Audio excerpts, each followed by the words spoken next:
Hi everyone, so another video on SQL injection. তো SQL ইঞ্জেকশনটা কি? এটা একটা স্ক্রিপ্ট থাকে, যে স্ক্রিপ্টটা আমরা কোনো পিএইচপি বেস ওয়েবসাইটের উপরে আমরা এটা পারফর্ম করে থাকি। এখন এই ভার্নাবিলিটিটা সেরকম নেই, কিন্তু আগে প্রচুর এই ভার্নাবিলিটিটা থাকতো, যার জন্য বিভিন্ন ডেটাবেস হ্যাক হয়ে যেত। এখন নেই বললে ভুল, আছে খুব সামান্য। তো এসকিউএল ইঞ্জেকশন করার আগে এটা আমাদের বুঝতে হবে যে এসকিউএলটা কী কাজে দরকার হয়। এসকিউএলটা যেটা হলো স্ট্রাকচার কোয়ারি ল্যাঙ্গুয়েজ। এখানে আমাদের যাবতীয় ডেটা, মানে একটা ওয়েবসাইট, সাপোজ ফেসবুক বা গুগল, তো যখন আমরা লগ ইন করার আগে কী করি, সেখানে তো রেজিস্টার করি বা সাইন আপ, যেটাই বলছি, সাইন আপ বা রেজিস্টার বা নিউ অ্যাকাউন্ট ক্রিয়েট। তো সেখানে কি হয়, আমরা আমাদের নাম, ইউজার নেম বা first name, last name, phone number, একটা ইমেল ক্রিয়েট হবে, সেই ইমেলটাকে আমরা ওখানে দিয়ে থাকি, পাসওয়ার্ড, এই টোটাল জিনিসটা সেখানে আমরা প্রথমে অ্যাড করি, তারপরে সাবমিট করি, তারপরে লগ ইন করি। তো লগ ইনের সময় কী হয়, যে ইমেলটা ওখানে ক্রিয়েট হয়েছে, সেই ইমেল অ্যান্ড দেন আমরা যে পাসওয়ার্ডটা দিয়েছি, তো এই ইমেল আর পাসওয়ার্ডটা কোথা থেকে আসে? ওই এসকিউএলের ডেটাবেস, মানে এসকিউএল থেকেই। কারণ এসকিউএল এই ডেটাগুলোকে ক্যাপচার করে, মানে স্টোর করে। মানে বলতে পারি এসকিউএল একটা বক্স, যেখানে আমাদের ডেটাগুলোকে আমরা স্টোর করি।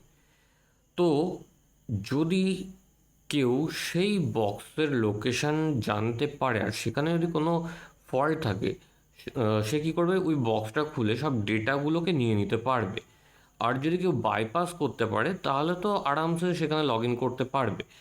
এবার এই যে এসকিউএল জিনিসটা, এটা তো একটা মেশিনের মাধ্যমে কাজ করছে, আর মেশিন যেটা বোঝে সেটা কিন্তু এবিসিডি বোঝে না।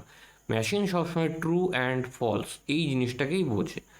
তো আমাদের যদি ইউজার নেম পাসওয়ার্ড জানা নাও থাকে, আমি যদি মেশিনকে বলে দিই যে এটা ইউজার নেম আর এটাই পাসওয়ার্ড, এই দুটোই ট্রু, মেশিন সেখানে লগ ইন করিয়ে দেবে বা সেটাকে ওপেন করিয়ে দেবে। যে দুটোই যখন ট্রু, তাহলে এটাকে ওপেন করিয়ে দাও, মিনস দেখা গেলো চাবি, মানে আমাদের তালার যে লক, সেখানে কী হয়, যদি আমাদের কাছে চাবি নাও থাকে, আমরা একটা ডুপ্লিকেট চাবি সেখানে ঢুকে আমরা তালাটাকে ওপেন করে দিচ্ছি। তো মেন চাবিটা তো দরকার পড়ছে না, মানে তার তালাটা কি দেখছে, হুবহু সেম জিনিস, তাহলে ওপেন করে দাও। সেরকম এসকিউএল ইনজেকশনের কিছু স্ক্রিপ্ট থাকে যেগুলো ওই পার্টিকুলার লজিকগুলোকে ট্রু করে দেয়। তাহলে চলো দেখা যাক কীভাবে এই জিনিসটা ট্রু হয় আর ওপেন হয়।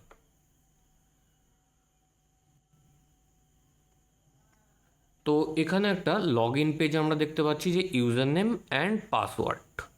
তো এখানে জাস্ট কি করব, আমরা যেটা ইউজার নেমে লিখবো সেটাই আমি পাসওয়ার্ডে পেস্ট করে দেবো।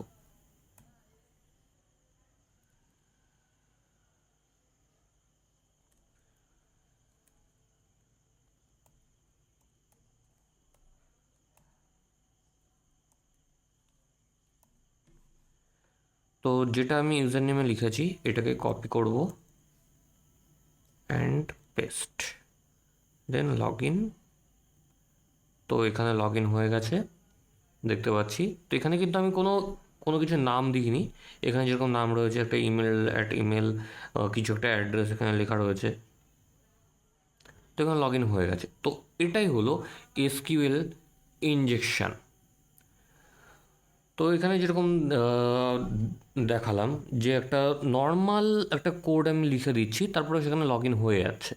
তো এটাই হলো এসকিউএল ইনজেকশন। তো কোনো যদি সেরকম ভার্নাবিলিটি থেকে থাকে, শুধু যে ওখানে লগ ইনের ওখানে অ্যাড করেই লগ ইন হবে তার কোনো মানে নেই। তো অনেক সময় ইউআরএলেও আমরা স্ক্রিপ্টগুলোকে রান করে করে সেখানে এসকিউএল অ্যাটাকগুলো করে থাকি। তো এটা একটা শর্ট ভিডিও, যদি তোমাদের ভালো লেগে থাকে অবশ্যই বন্ধুদের সাথে শেয়ার করে দিও। আর এটা অনলি ফর এডুকেশনাল পারপাস। কখনও কোনো লগ ইন করে নিয়ে কোনো কিছু ডেটা নিয়ে এদিক ওদিক করলে পরে ভাই জেলও হতে পারে। তো ওন রিক্সে তোমরা কাজ করো, এটা আমি ভার্চুয়ালি সেটা দেখালাম। তো যদি ভালো লেগে থাকে অবশ্যই শেয়ার করে দিও, আর আমার চ্যানেলটাকে অবশ্যই সাবস্ক্রাইব করে নিও। এরকম আরও technical cyber security related, ethical hacking related অনেক ভিডিও আমি আপলোড করবো আস্তে আস্তে, তোমরা অনেক কিছু জানতে পারবে। So tata, good night.